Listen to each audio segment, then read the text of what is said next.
بصوا الجمال والحلويات. بصوا بسم الله ما شاء الله، مليان مكسرات والعسل بتاعه فوق الخطير. بصوا طعم المكسرات دي روعه. ما تنسوش تدعموا الشركه دي، والله العظيم ما اعلان لها ولا حاجه، احنا جربناها بس عن تجربه الاونلاين. يلا بينا نشوف الفيديو مع بعض. السلام عليكم ورحمه الله وبركاته. ازيكم يا حبايب قلب؟ عاملين ايه؟ يا رب تكونوا بخير. كل سنه وانتم طيبين، ويعود علينا وعليكم الايام وانتم باحسن حال يا رب. النهارده السلام عليكم ورحمة الله وبركاته. ازيكم يا حبايب قلب؟ عاملين ايه؟ يا رب تكونوا بخير ان شاء الله. النهارده هنصور معاكم الاوردر ده، احنا طلبناه، واحب اقول لكم عن اونلاين او اي شركه اللي احنا اتعاملنا معاها. تمام يا حبايب قلبي؟ كل سنه وانتم طيبين قبل كل حاجه، يا رب يعود علينا وعليكم وانتم باحسن حال يا رب. احنا النهارده السبت، كان الشهر 22 يونيو 22/6، وبقالنا اسبوع جايبينه. تمام يعني خلصنا منه، ما رضيتش اصور لكم. بصوا حتى الكيسه اهي قطعتها عشان ان انا اصور معاكم، والله العظيم ما رضيت اصور من عشان عبال ما نخلص. بصوا خلصنا، هما كانوا 6 عبوات عشان يبقى على مصداقيه، وان شاء الله يعني ربنا يبارك فينا جميعا، حاجه تبقى مصداقيه. دي شركه اسمها شركه الزهراء.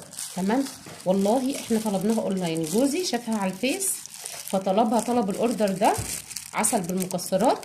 تمام يا حبايبي؟ ده العبوه دي اللي لسه بحالها خالص اهي. لما دي بصي العسل ده برسيم، البرسيم ده انتوا عارفين الزهره بتاعته حلوه قوي برده وريحته جميله. انا كنت مفكره عماله اقول له لا يكون يضحكوا عليك مش عارفه ايه، لا يكون وحش مش عارفه ايه، وده لا يكون سيرم بس كده اللي هو بنعمله للحلويات الكنافه والحاجات دي، فلقيناه عن مصداقيه. بصوا والمكسرات بقى حاجة تانية حكاية، فيها بلاستيكة بقى كده حافظة، اللي على الوش دي بلاستيكة، والمكسرات بصوا لغاية اخر شكلها عامل ازاي، خيال والله العظيم. شكلها والطعم رهيب. ما تخافوش من الحاجات الاونلاين، جربوا الحاجة الاول زي ما انا كنت بخاف كده، وبعدين جوزي اعتمد على الله. والعبوات دي انتوا عارفين ست مربعات كده، الشركة اسمها الزهراء. 6 برطمانات العسل دول ب200 جنيه بس، مش فلوس. تمام يا حبايب قلبي؟ جايبينها بقول لكم بقالنا اسبوع، كانوا 6 عبوات كده، خلص 3 وده اهو، والثلاثه التانيين فاضيين اهو زي ما انتم شايفين. انا ما رضيتش اصور، قلت لكم مره لما وجاي معاهم غذاء ملكات بقى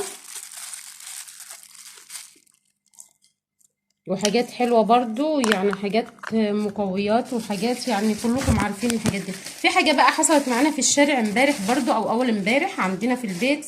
بصوا لقينا بنات ماشيين في الشارع بيعملوا ايه، بيعملوا عرض على ماجي دي. ازاي؟ مش ان انا ما بستخدمهاش كتير الصراحه، زي ما قلت لكم في فيديوهات قبل كده، يا ملوخيه حاجه بسيطه كده لما تكون حاجه يعني تحتاجها. فقالوا احنا بنعمل عرض جديد لانها لحمه بقري جديده وبيجربوها، فقالوا عايزين رقم التليفون، كل رقم تليفون فيه 2. فانا لما جربت الاتنين التانيين اديتهم رقم الصراحه ورقم جوزي، ادونا 2 خلصتهم، لقيتها طعمها فعلا تحفه تحفه تحفه. لو حصلت عندكم بنات عن مصداقيه والله يبارك فيهم. والفيديو بتاعنا كان النهارده عن اوردرات، ويا رب فيديوهاتي تعجبكم وتكون ضيفه خفيفه على قلبكم، واشوفكم في فيديو جديد يا حبايب قلبي، والسلام عليكم ورحمه الله وبركاته.